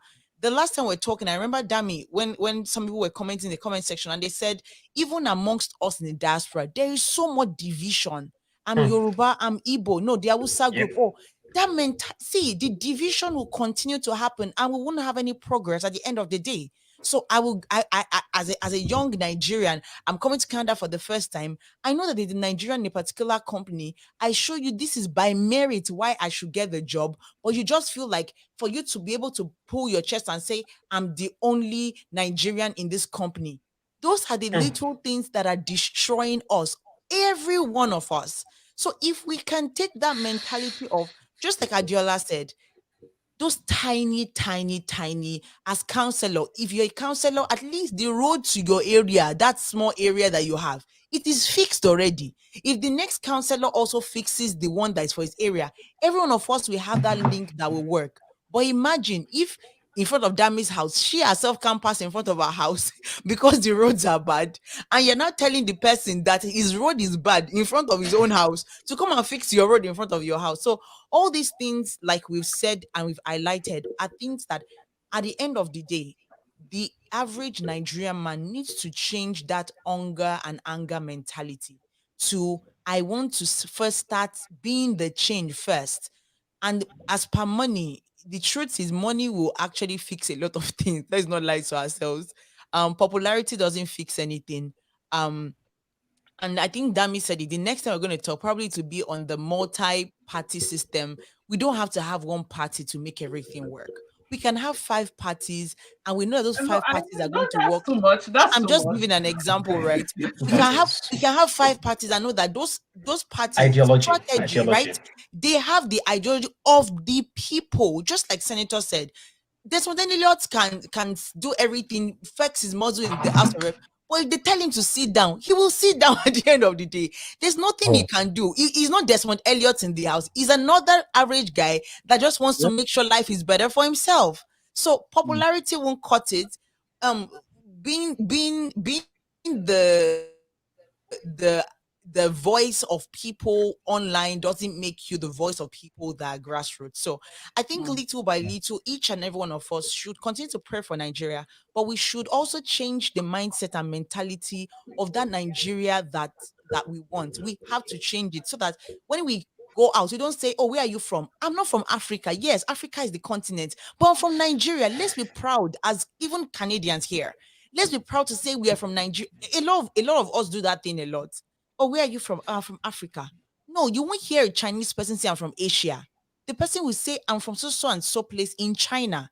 So let's be proud of our own country and say I am Adiola. I am from Nigeria, and those little things will help us I know, move ahead. I know. I got. You- I want to say. I want to say something. Please let me quickly say this. Do you know why people from Nigeria now choose not to say I'm from Nigeria recently? Mhm. Why? Because the likes of other Nigerians that have moved here, they have so much soiled the name furthermore than those that are even back in Nigeria. You know what? I don't I don't really agree. agree with you. I I don't don't agree with agree. you.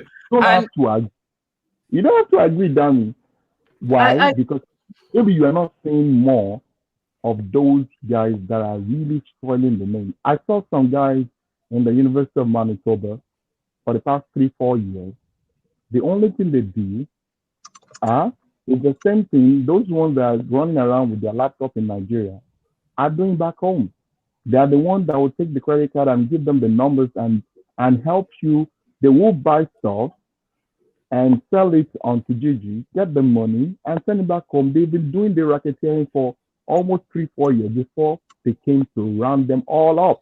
But Senator, Tell me, But let me tell you why. Let me tell you. Sorry, can I speak? Because go ahead. let me tell you why. One of the reasons that I started my platform was because of this. It's only I agree with you that there are people that are soiling our name, but the amount of people that are doing amazing things Thank you. Mhm.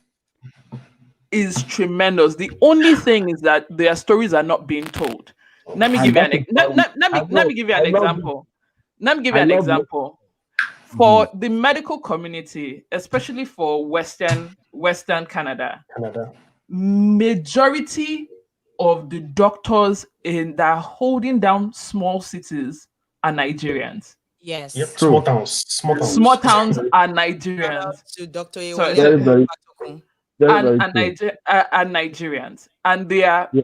doing the president of the medical association. I can't remember what he goes to my church. He's a Nigerian. There are many people that are doing amazing things. There are many lawyers. There are many, and people don't understand this thing is that looking at everything that has happened this week, I started to think to myself that if it was any other person that went through what we have gone through, what we've been through this week, the mental health, the mental hospital, what's it called? Would have been full. Would have been full. Psychiatric clinics. Would have been full. Like some of us You did are not very, even. Yeah, so yeah. we are very, very resilient. So you know what it takes to come from a system that has constantly failed you, and you come here and you rebuild everything and you make it. There's so many people. Yes, I do agree with you. About narrative. It's all about narratives, and you're right. I just said that to just tell Arno why some choose to now say I'm from Africa instead of saying directly I'm a proud Nigerian before.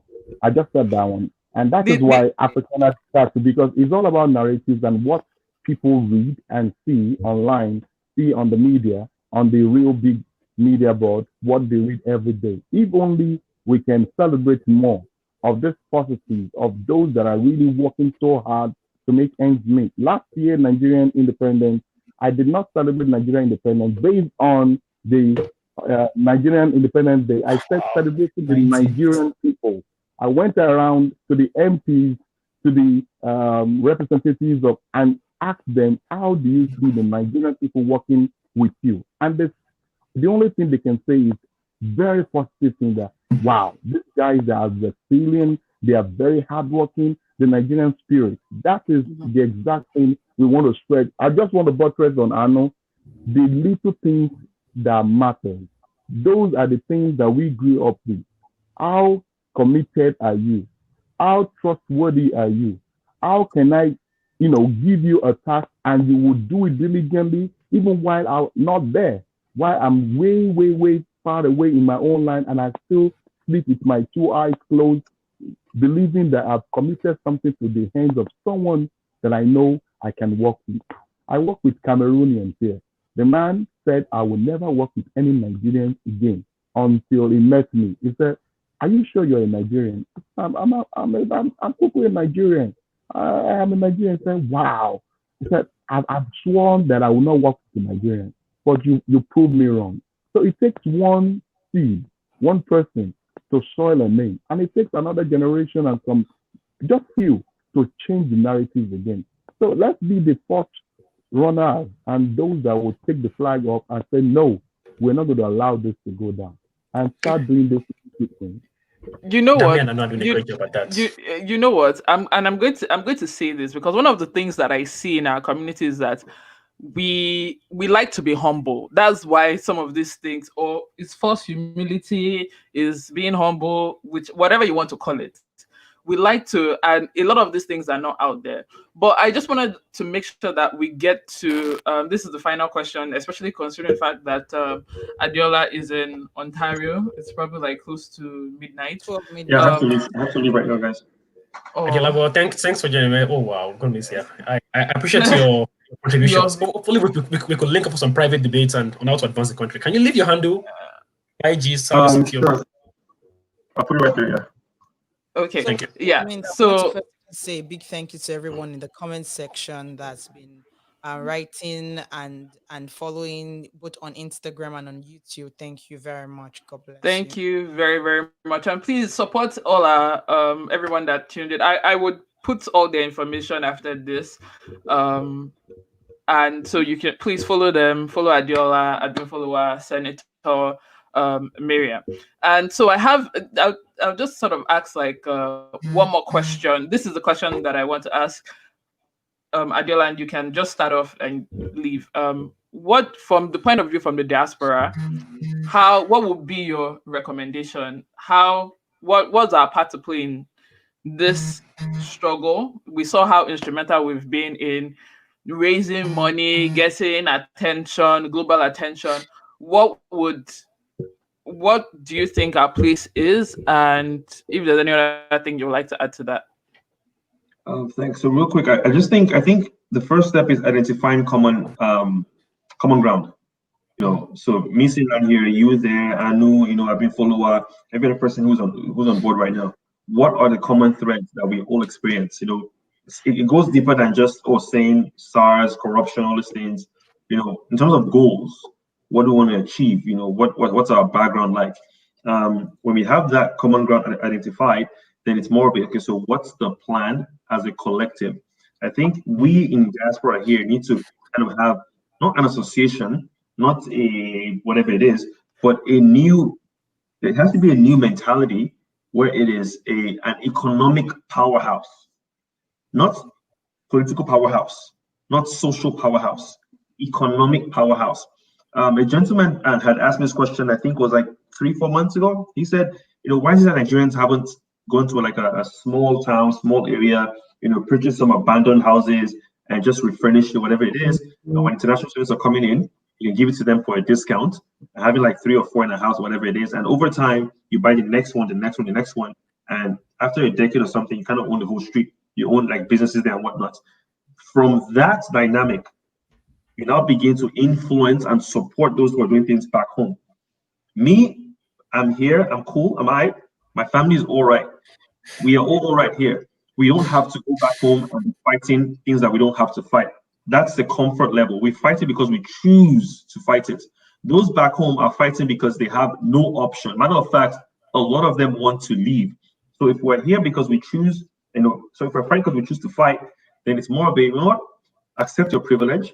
Then how do we ensure that economically we are a powerhouse that can support those genuine movements happening back home?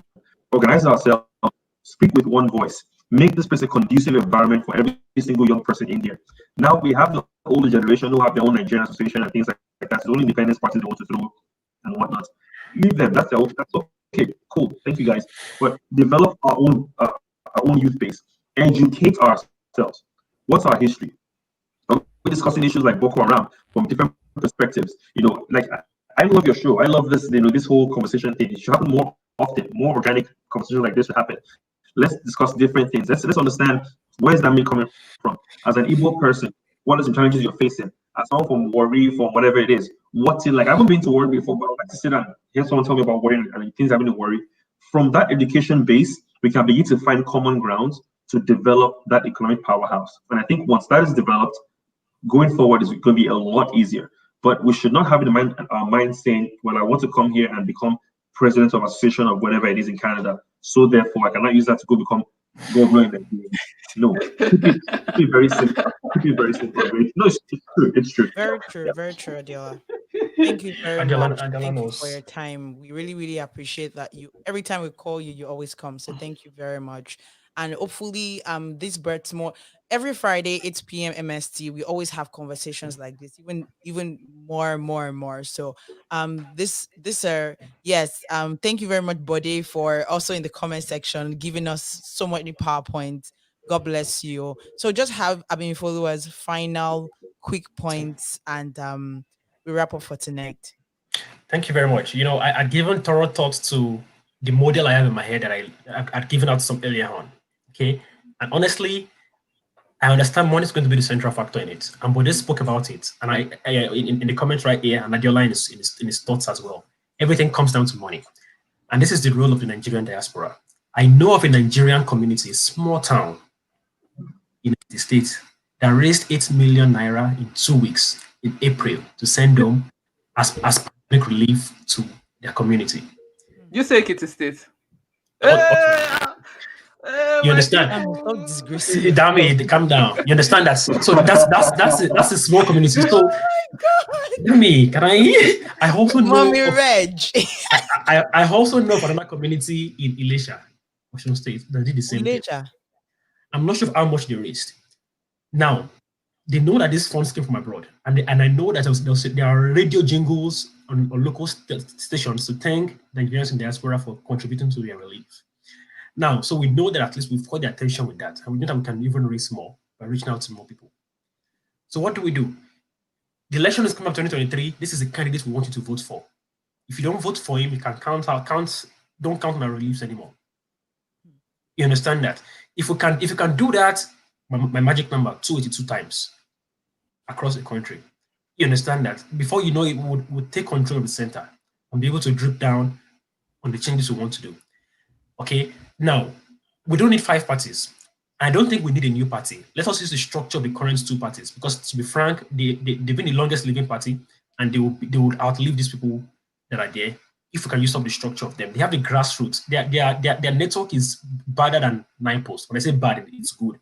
You understand? It's way it's way better than 9post delivery system down to the grassroots.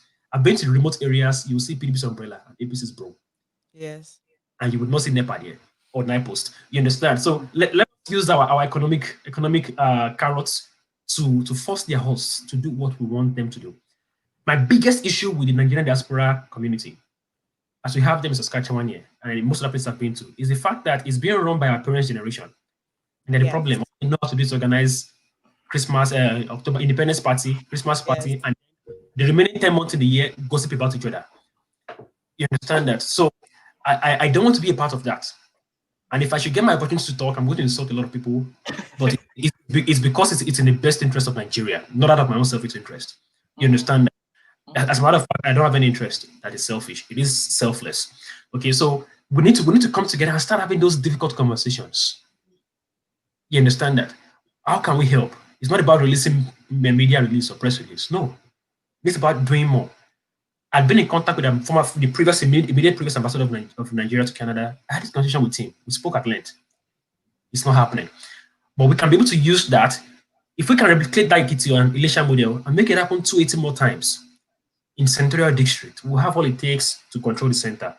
And that's how I think it's the biggest way we can help. I'm not in giving money to send people to buy data and do that. No, I don't believe in that.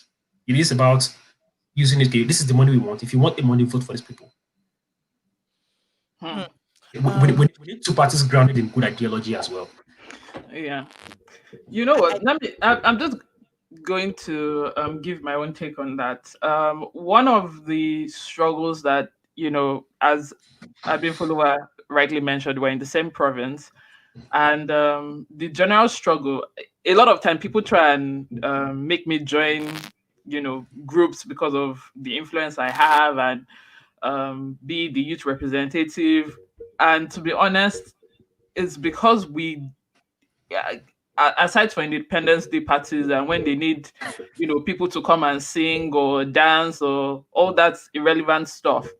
And, one of my major concern, why I think that conversations like this, and we're going to keep doing this a lot of time, is that I really believe that there's a way that we can unite across country. There've been so many issues that have happened in our community. There's so many people, there are so many Nigerian students that have been stranded, they have had to drop out of school.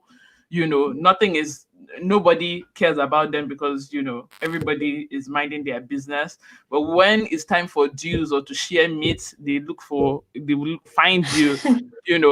And so it's that seeing everything that happened with how we were able to unite and what the feminist coalition was able to do, they pretty much created a full-on functioning system. The only thing they didn't do was build roads and schools. And I'm sure if we had given them more time, they probably would have started erecting buildings here and there. And to see that we were able to come together and be united, it's one of the reasons that I told Anna, I said, because this was not the conversation we're supposed to have today, is that Actually, the last 3 weeks, is that we need to start having conversations like this of Yeah. how can we be united. One of the struggles that I was telling Adiola yesterday, one of the struggles that we here have with Ontario people is that they feel like everything starts and ends with them. Like, so they are in their own bubble, they are in their own, oh, where are you? And sometimes people find that very, Insulting. insulting, so we need to, but until we start having conversations like this and we start, talking with one another and seeing the ways forward, there are certain things that shouldn't be happening. There are certain, last year, someone passed away here. He was missing for a very long time before the Nigerian community began to put pressure in finding that boy, and it didn't have to get to that point. Because when I even reported it, I was like, is he a joke? Like, there's nobody. We have a community, we have associations upon associations, and even with the associations, we have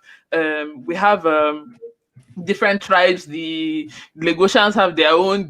There are so many, and nobody is able to put pressure. And when you talk to people, they will say he was at the wrong place. He shouldn't have done this. He was, and that kind of mentality. That was one of the reasons I was like, I can't be a part of a lot of these associations. So how can we, even in terms of networking, as Anu mentioned, a lot of people are proud being, I'm the only in my company, I'm the only Black person. If you are that person, you should be ashamed of yourself. Yes, Man, Because, man. you should be very, very ashamed of yourself.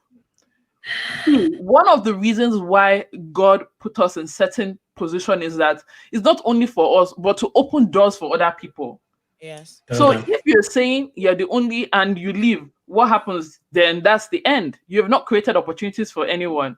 And we have to start thinking about, how best to pull people up. I've had, just recently we had someone just actually messaged me. They were looking for a business owner that they wanted to interview in Manitoba, right?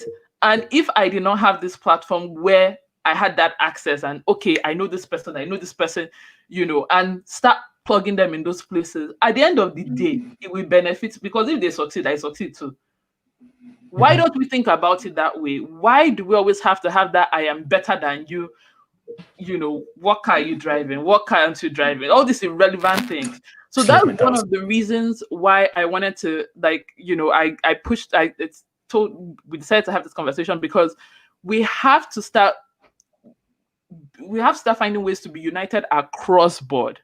Yes, the generation of the people running all the associations that we have are older people, and so they're a bit disconnected, from they're a bit I would like to think that, I don't know, I like to give benefit, I like to give the benefit of doubt, but for us, our own generation, that we are aware, what are we doing about it? Are we just on social media? Are we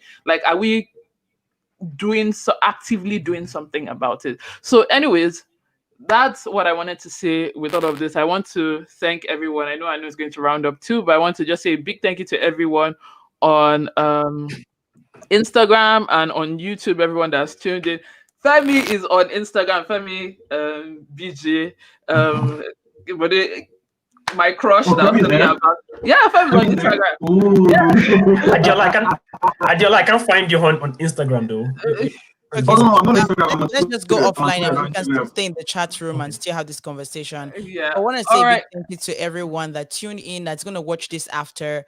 Please don't forget to follow us on Facebook, Twitter, Instagram. Search for Dami Adeniyi, search for Anu Adedire. Subscribe to this YouTube channel at Anu and support Dami. us. Support us. We don't have money. Support us. We have money in Jesus' name. Amen. But support us. We're trying to take this to also a bigger platform where we can actually have people from different states, different cities call in, just like a radio conversation, and have this kind of conversations run through different programs. So please, if there are different ways you want to support Dami and Anu and Dami, please do send us a DM.